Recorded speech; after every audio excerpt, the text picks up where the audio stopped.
Hello, welcome to my channel, GLORIA'S. I'm so excited to be with you today. I'm going to be sharing my experience as a nurse and giving advice and tips. It's going to be about nursing, self-care in terms of managing your mental well-being, and fashion, lifestyle, training, and vlogs. It's an opportunity for everyone really to join in, and we give advice, share information, share discussions about how we manage our everyday lives, and inspire each other, also motivate us and help each other out. So do not forget to subscribe and make your comments.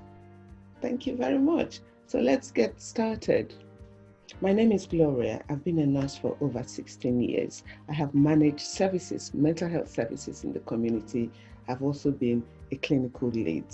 So today we're going to be discussing isolation and loneliness and how it can have an impact on your mental well-being, and also the support and services that are available to help out.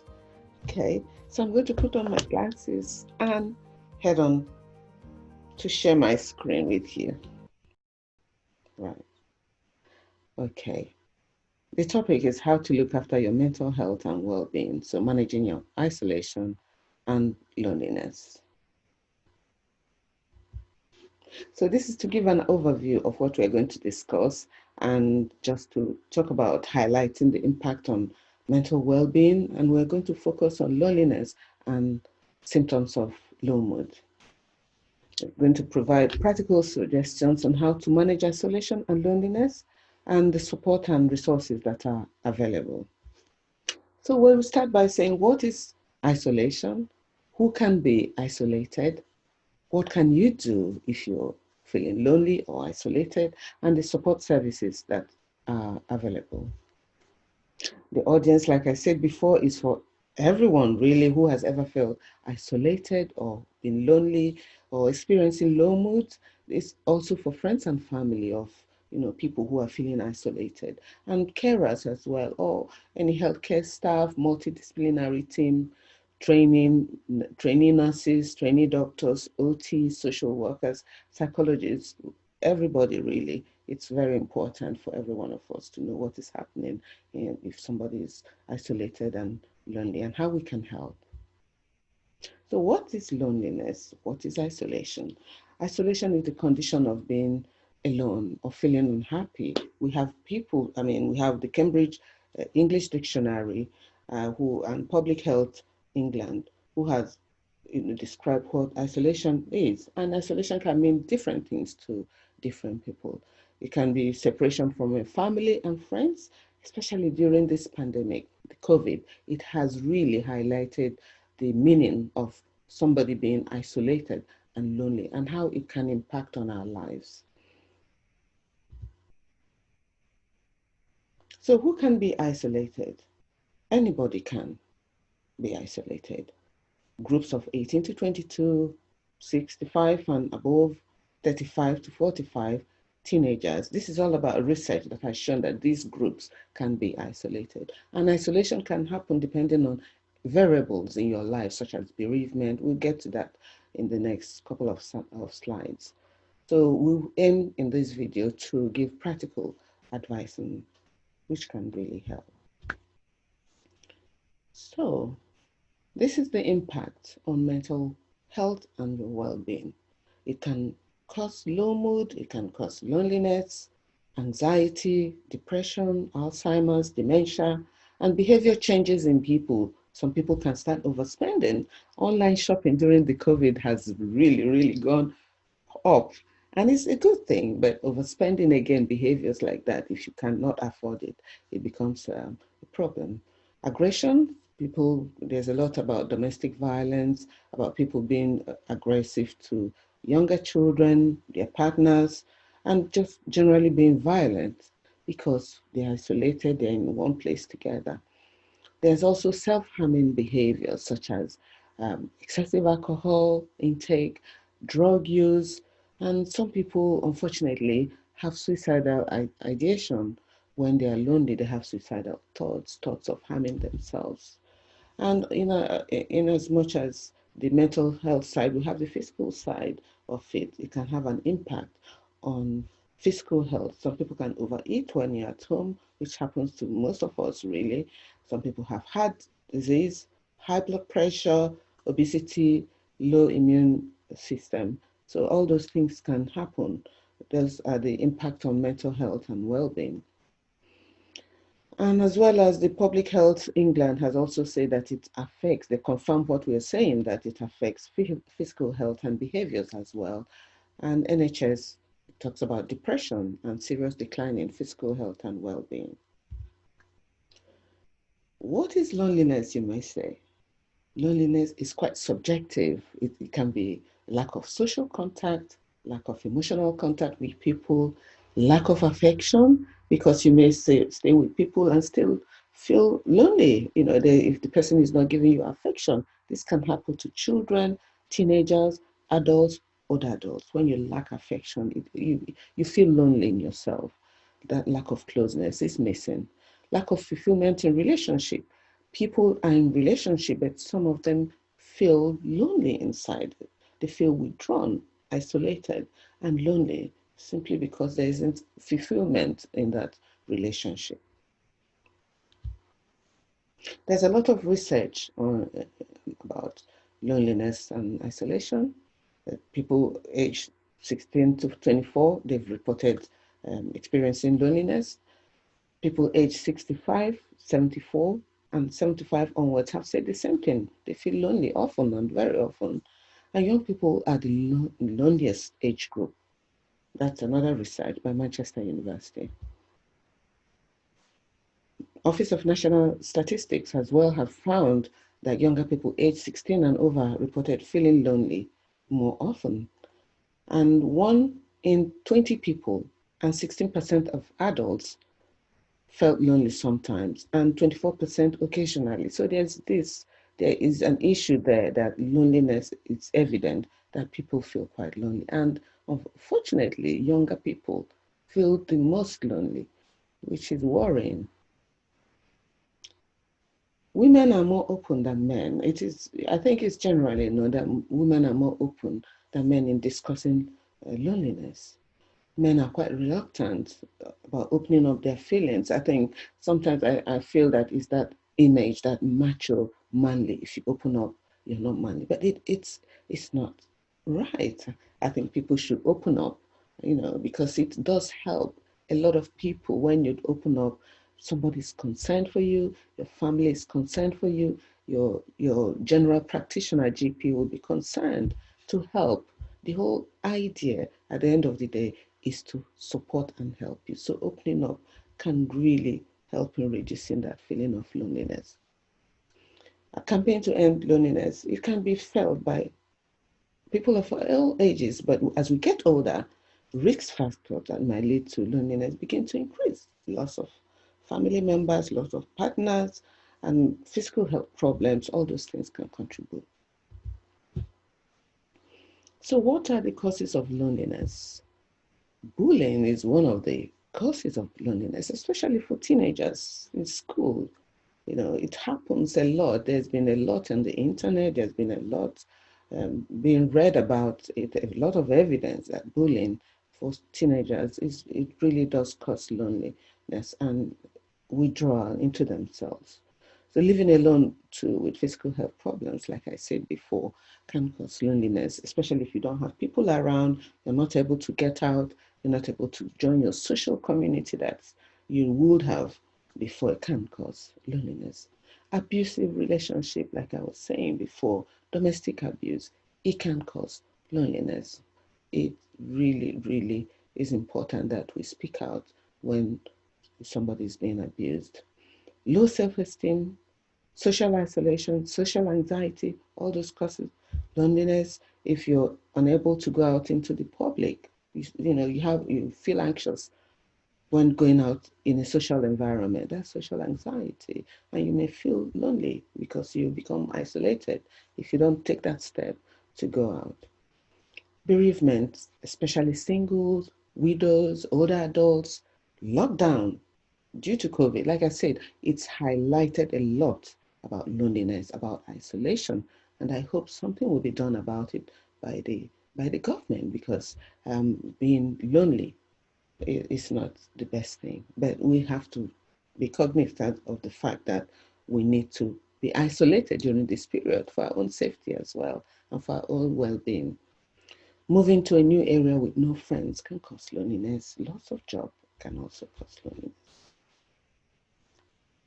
So when we talk about low mood, ooh, what are the symptoms of low mood? A person can be sad, can feel very unhappy, lethargic, not able to do anything, no energy at all, very tearful, has poor sleep, not eating well, low appetite, no pleasure really in doing anything. There's this lack of motivation to look after their own personal well-being in terms of having a shower, brushing your teeth, personal care, basic activities of daily living, such as cooking, making breakfast or lunch, dinner for yourself. Those, when somebody is quite low in mood, those things tend to reduce and there's no energy or motivation to do that. Then feeling of sadness. Sorry. Low mood can also lead to mental and physical health problems. It can lead to anxiety, and if the feeling persists for long, it can lead to depression.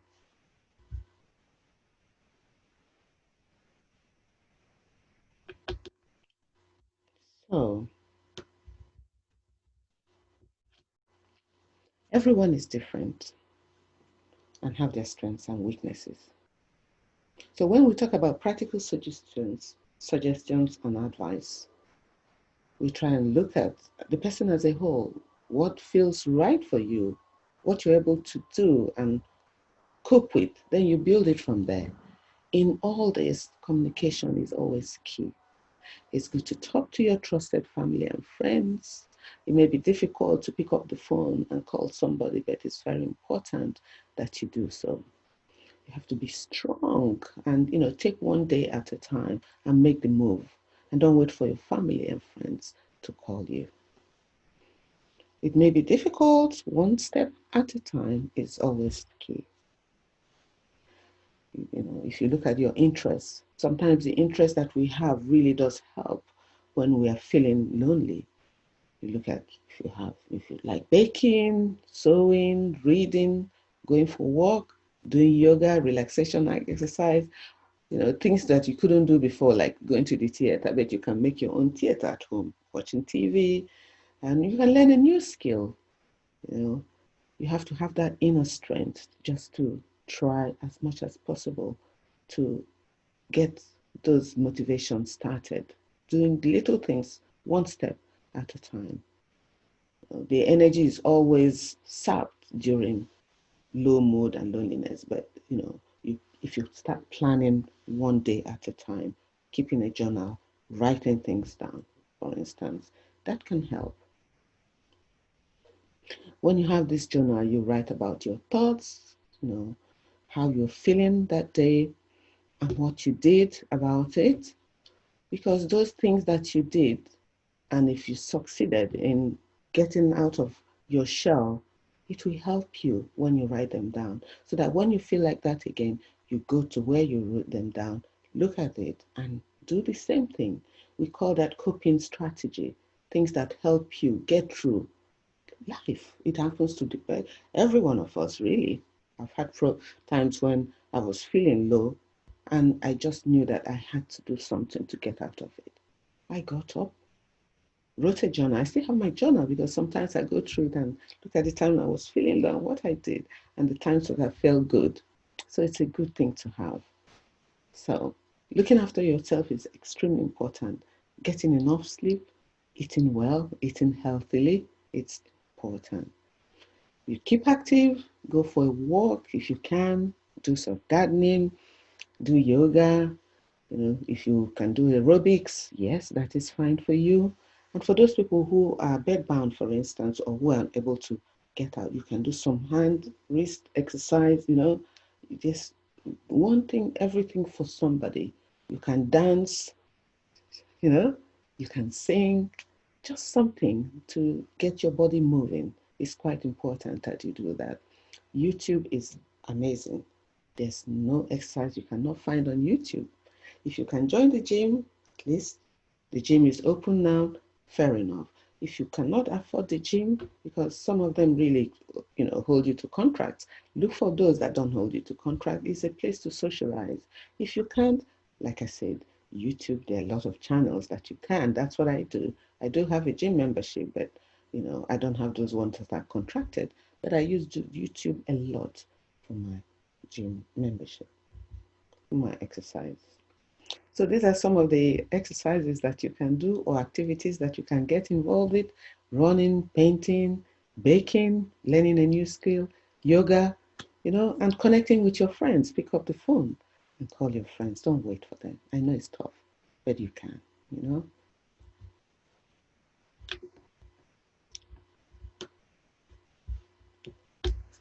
So there are times when we feel very overwhelmed. How you have anxiety, depressed, or any time you do feel overwhelmed. You can speak to apart from speaking to your friends and family, you can speak to your GP. It's extremely important. It's really the first port of call, that if you're feeling really, really overwhelmed with things, and you don't have to wait until you're overwhelmed. You can take that first step to speak to your GP and say, this is the way I'm feeling. Maybe offered some talking therapies. If you're bereaved, for instance, yes, you can go for bereavement counseling. The GP can refer you for counseling for other things. There's also cognitive behavioral therapy that can help, depending on how you're feeling or what you're going for. If you're concerned about harming yourself, please pick up your phone and you think that it's quite imminent. Pick up the phone and call 999, speak to the operator and tell them how you feel. They will send an ambulance. Ask for an ambulance. Speak to the operator and tell them how you feel. Contact your GP. While you're waiting, contact any friends, family. Just keep talking. Don't put the phone down. Keep talking to somebody. If you really, really are feeling overwhelmed, feeling suicidal, and thinking, I'm going to harm myself, do not wait. Speak to somebody. There's a lot of resources. There's a lot of help outside there. But the first point is to contact emergency services. Very important. And speak to friends, family. I cannot overemphasize that. So there's a lot of support out there. It's not exhaustive. There's support for teenagers, adults, older adults. So what I can say is to be strong. Don't give up. Find that inner strength, that inner energy. Speak to somebody. There's always somebody to help. The GP can help. They can refer you to secondary services, which is mental health services. GP is primary care, the first. Secondary services is mental health services, community mental health services. They can help. There's always somebody around to help you. Do not suffer in silence. Do not be silent. Please communicate. So what I've done here, there's a lot of resources here for you. And if you click on it, for instance, if you click on it, it will take you to the website. There's a resource for everyone here. And you can also go on the internet and look at other resources. This is these are references that I've got. So you can have a look through if you want to know about some of the things I've spoken about today, isolation and loneliness. You can go further and research on it. So thank you for listening. This is my first episode. It's been really exciting to speak to you today, and I hope that it will help you in some ways. Please make your comments if you've had any difficulty in what I've said today. Just contact somebody, but please comment on how you felt, if you were encouraged, and do not forget to subscribe to my button so that you keep up to date with new videos. Finally, what I would say is give yourself some self-love. Self-love is extremely important. Have that time for me time. It's important that we look after ourselves, we love ourselves, because that will help us value other people, respect, empathize, be compassionate, and be kind. Until next time, bye-bye.